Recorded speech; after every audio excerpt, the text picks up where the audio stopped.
Buenos días, mi nombre es Víctor Raúl Álvarez López y soy estudiante de la licenciatura en Derecho de la Universidad Ciudadana de Nuevo León. En este quinto video hablaré acerca del delito flagrante y sus implicancias en el proceso penal.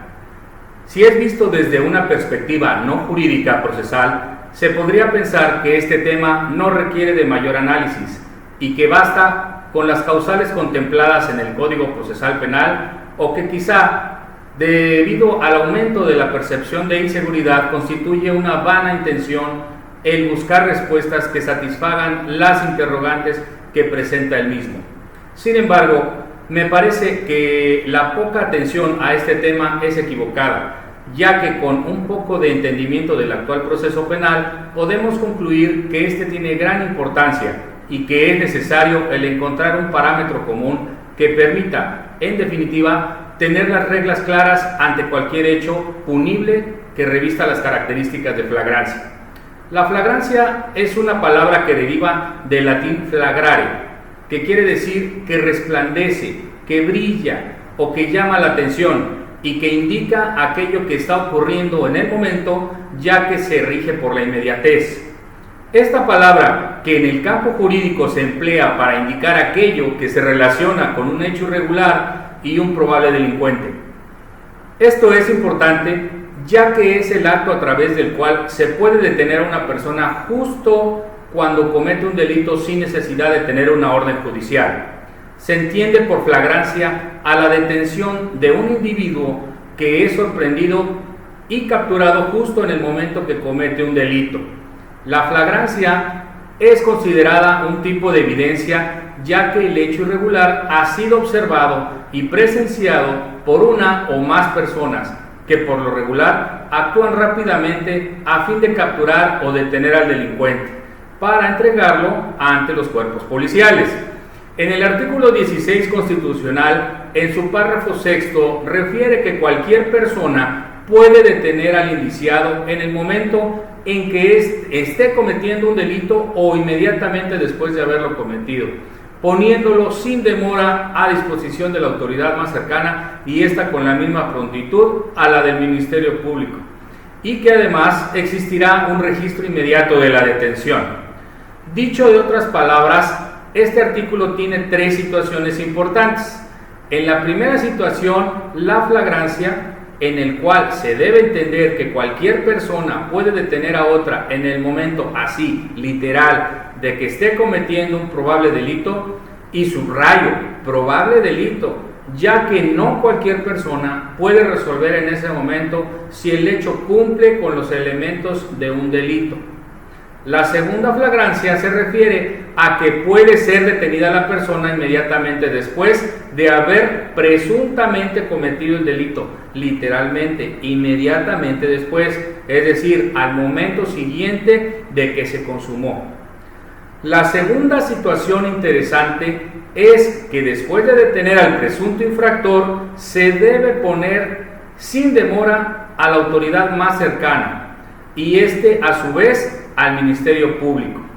Existe jurisprudencia que ya interpretó esto, y es que después de ser detenida una persona no puede demorarse en llevar la autoridad al Ministerio Público. Es decir, solo se permite el trayecto de un lugar a otro. Cualquier otra cosa que demore, tal como una entrevista al presunto, haría ilegal su detención, según la teoría del fruto del árbol envenenado.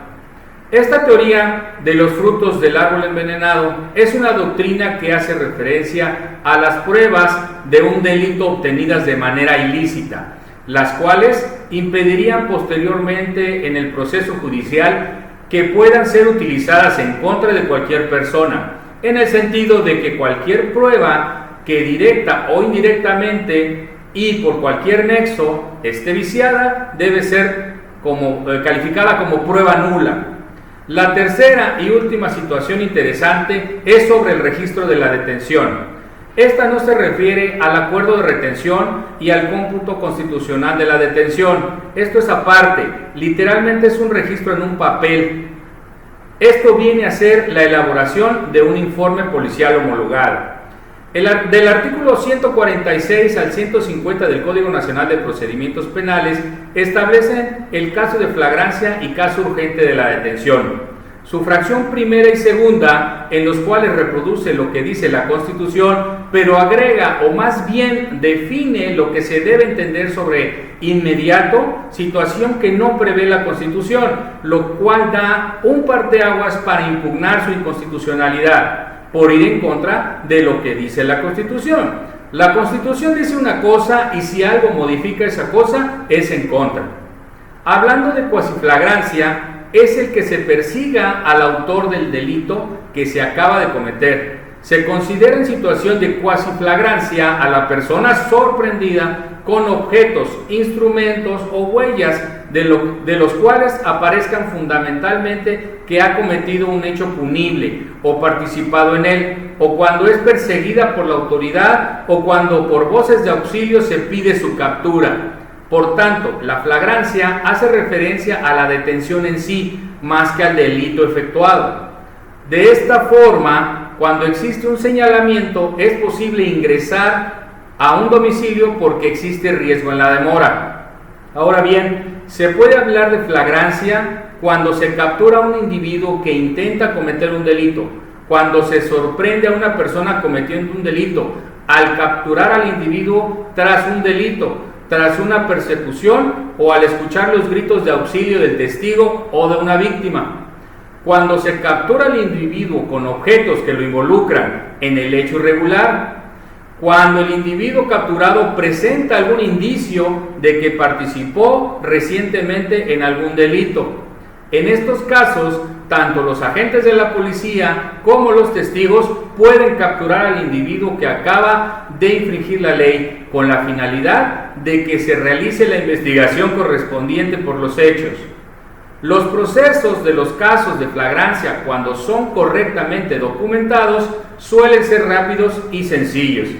Generalmente, el juez responsable del caso de la flagrancia realiza una audiencia a la cual la víctima tiene derecho a asistir, escuchar y declarar.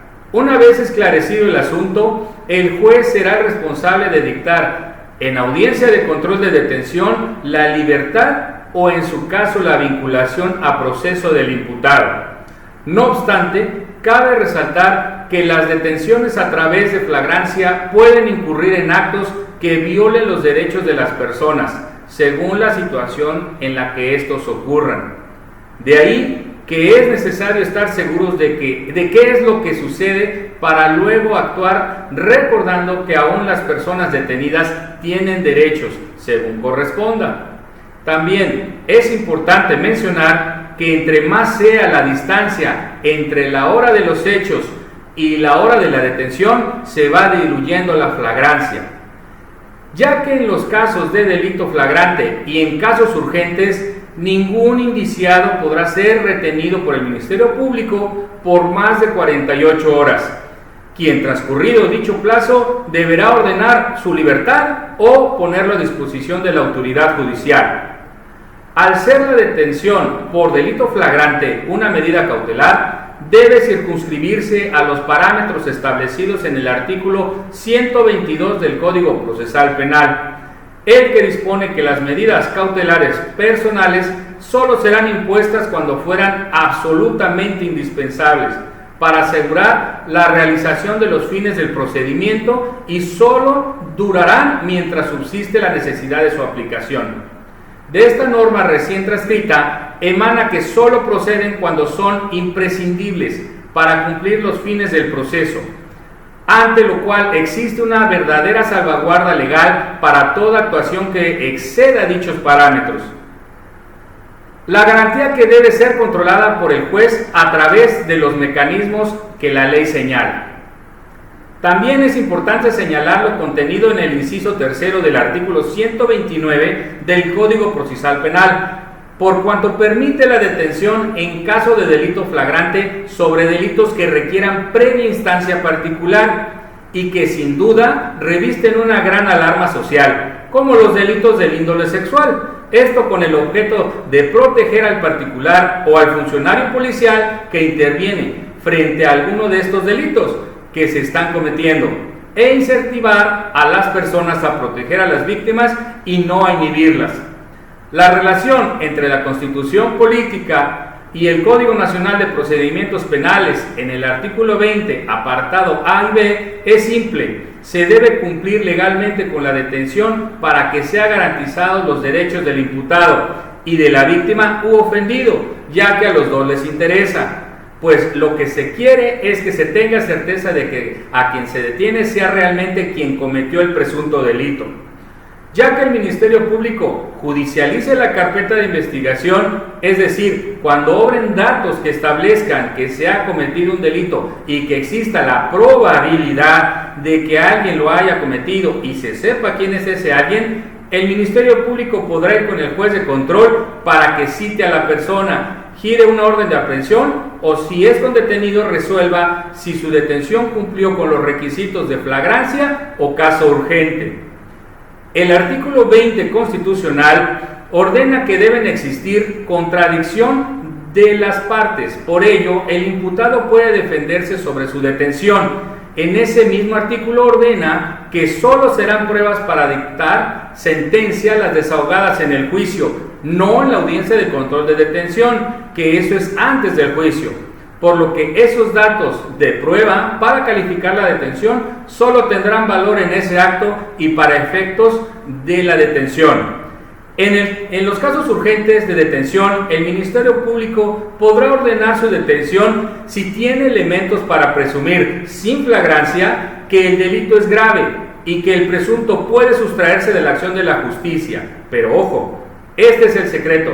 Siempre y cuando por razón de hora, lugar u otra similar no pueda ocurrir ante la autoridad judicial.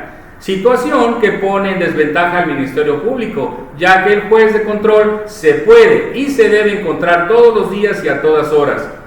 Este caso se pudiera dar como ejemplo si por alguna razón no se encuentra el juez en turno, ya sea que haya sufrido un accidente o algo similar y que no haya podido avisar que no puede estar en turno a sus homólogos. Situaciones muy raras, pero ya que son posibles, se decreta en ese sentido. Concluiré señalando que es importante resaltar que cuando son delitos de querella debe existir la denuncia de la parte ofendida o la víctima en no más de 24 horas después de que sean notificados, ya que en caso contrario se otorgará la libertad del detenido. Agradezco su atención a esta serie de 5 videos con los cuales se conforma mi servicio social. Muchísimas gracias.